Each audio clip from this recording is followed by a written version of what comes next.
ऋषि का दीवानापन होगा खत्म, प्यार ने थामी स्पीड। हेलो दोस्तों, आप सभी का स्वागत है बॉलीग्राज स्टूडियोज में। आज हम बात कर रहे हैं एक ऐसी कहानी की जो कि एक ऐसे ही इंसान पर बनी है जो दीवानेपन की हर हद पार कर चुका है। हम बात कर रहे हैं फिल्म दीवाना के सीक्वल की। शाहरुख खान अपनी फिल्मों से हमें कई बार ये बयान कर चुके हैं कि हमें अपने घर से जुड़े रहना चाहिए और चाहे हम जितनी ही बड़ी उड़ान भर लें, लेकिन कभी कभी जरूरी है कि रुक के सब्र करना चाहिए। लगता है उनकी फिल्म दीवाना की सीक्वल का भी यही कहानी होने वाली है। ये कहानी होने वाली है ऋषि नाम के एक ऐसे लड़के की जो कि काफी कम उम्र में अपना घर छोड़कर परदेश चला गया था। जब वो 19 साल का था तब वो भारत छोड़कर लंदन चला गया और उसने उसके बाद अपनी पूरी जिंदगी वहीं बिता दी। चाहे वो मेक्सिको हो, पेरिस हो, न्यूयॉर्क हो या फिर टोक्यो, पूरी दुनिया को अलग अलग देशों में ऋषि ने अपना घर बनाया और वो एक फोटोग्राफर के तौर पर काम करने लगा। छोटे छोटे असाइनमेंट्स को लेकर वो अपने रोज की कमाई करता था और इसी तरह उसका नाम इतना ज्यादा बन गया कि अब वो पूरी दुनिया में कहीं भी चला जाता है तो उसको वहां पर एक से बढ़कर एक कंपनी अपने शोज के लिए कॉन्ट्रैक्ट ऑफर करते हैं। इसके बाद उसको लग गया पूरी दुनिया को घूमने का चस्का। उसने हर देश में जाकर उनका कल्चर देखा और अलग अलग लोगों को जानने की उसकी ये प्यास कभी बुझी ही नहीं। जब वो 25 साल का हुआ तो उसकी मम्मी बहुत ज्यादा बीमार पड़ गई, लेकिन उस समय भी ऋषि का ये पागलपन इतना ज्यादा बढ़ चुका था कि वो अपने घर वालों की मदद करने के लिए ऐसे समय में भी वापस नहीं आया। यही नहीं बल्कि अपने दोस्तों के कहने पर भी उसने अपने देश में वापस कदम नहीं रखा।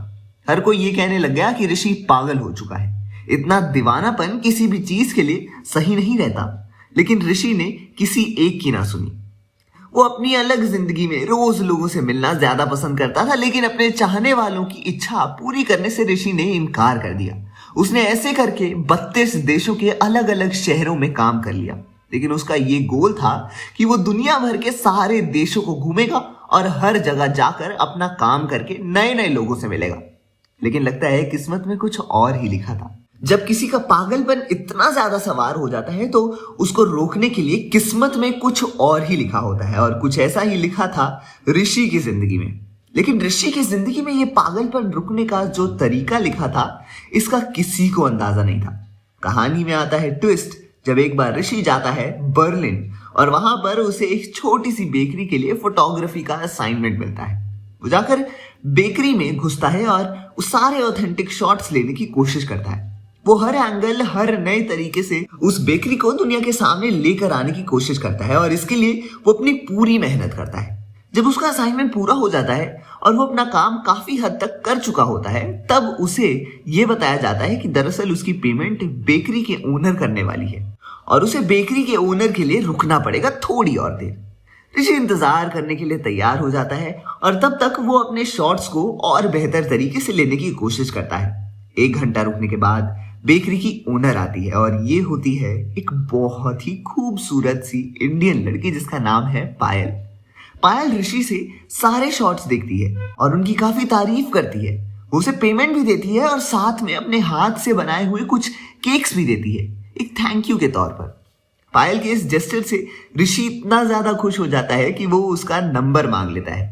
ऋषि, जो कि अभी तक एक बहुत ही एडवेंचरस लड़का है, अपनी जिंदगी में हर कोशिश करता है कि वो किसी भी चीज का रिग्रेट ना करे और वो पायल से उसका नंबर मांगकर उसे एक डेट के लिए पूछ लेता है।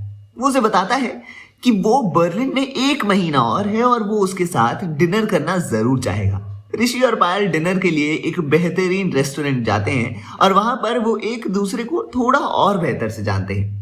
उनके बीच में एक ऐसी केमिस्ट्री होती है जो कि काफी ज्यादा इंटेंस होती है और दोनों को इस बात का पता होता है कि डिनर के बाद पायल ऋषि को अपनी बेकरी में इनवाइट करती है और आधी रात को वो अपनी बेकरी का शटर खोल के ऋषि को हॉट चॉकलेट पेस्ट्री बना के खिलाती है। सिर्फ ऋषि और पायल जब इस बेकरी में आधी रात को साथ होते हैं तो उनकी प्यार और बढ़ जाता है। एक डेट के बाद वो दोनों एक दूसरे को काफी ज्यादा पसंद करने लगते हैं और वो और भी कई डेट्स पर जाते हैं। धीरे धीरे इनका प्यार और बढ़ने लगता है और ये एक दूसरे को काफी ज्यादा पसंद करने लग जाते हैं। तभी ऋषि एक दिन पायल को ये बताता है कि उसका बर्लिन में समय खत्म हो गया है और अब वो किसी और शहर की तरफ रुख करने वाला है। जैसे ही पायल को इस बात का पता लगता है तो पायल उससे पूछती है कि उसका अगला ठिकाना कहाँ है। तब ऋषि बताता है कि दरअसल उसने अभी ये नहीं सोचा है और वो अपने अगले शहर के लिए 1-2 दिन में सोच समझ के उसको बता देगा। ऐसा जानने के बाद पायल ऋषि से काफी ज्यादा नाराज हो जाती है, क्योंकि उसे लगता है कि ये ऋषि इतनी बेहतर केमिस्ट्री को, इतने प्यारे रिलेशनशिप को छोड़कर किसी और शहर जाने के लिए तैयार है, लेकिन वो उसके लिए रुकना बिल्कुल भी नहीं चाहता। जब वो ऋषि को ये पूछती है तो ऋषि उसे बताता है कि उसकी जिंदगी हमेशा से ही ऐसी थी और वो किसी के लिए भी अपनी जिंदगी बदलना नहीं चाहेगा। ये सुनने के बाद पायल ऋषि से कहती है कि अगर उसको अपनी जिंदगी ऐसे ही जीनी है तो वो उससे दूर रहे और उन दोनों के बीच में हर रिश्ते को खत्म कर देती है। ऋषि सोचता है कि उसकी जिंदगी का एक गोल है कि वो पूरे दुनिया के हर देश में जाकर काम करेगा और नए नए लोगों को जानेगा। तो वो किसी ऐसी लड़की के लिए ये बदलना नहीं चाहेगा जिससे वो 1 महीने से कम जानता है। वो अपने अगले शहर में जाने के लिए तैयारियां करने लगता है और ये डिसाइड कर लेता है कि इसके बाद वो ऑस्ट्रेलिया के सिडनी शहर में जाएगा। वो सभी टिकट करवा देता है और पूरी तैयारी कर लेता है, लेकिन उसके दिल से एक आवाज आकर कहती है कि उसको जिंदगी में पहली बार कोई ऐसी लड़की मिली है जिससे वो वाकई में प्यार करता है और उसको उसके लिए रुक जाना चाहिए। लेकिन वो अपनी दिल की सभी बातों को इग्नोर करके दिमाग से सोचने लग जाता है और एयरपोर्ट की तरफ जाने लगता है। एयरपोर्ट पर पहुंच के उसको इस बात का एहसास हो जाता है कि अगर उसने पायल को जाने दिया तो हो सकता है वो जिंदगी भर इस फैसले को पछताएगा और वो वापस पायल की बेकरी की तरफ चला जाता है। वो वापस आके वो सभी कस्टमर को सामने ये चिल्लाकर बोलता है कि वो पायल से बेइंतहा प्यार करता है और वो पायल के लिए अपनी ऐसी जिंदगी को छोड़कर उसके साथ रहना चाहता है। वो उसे बोलता है कि उसकी जिंदगी में पहले दीवानापन था पूरी दुनिया घूमने का, लेकिन पायल उसकी जिंदगी में आई है तो उसकी जिंदगी में सिर्फ एक मकसद है, वो है पायल के साथ प्यार से रहने का और उसे खुश रखने का।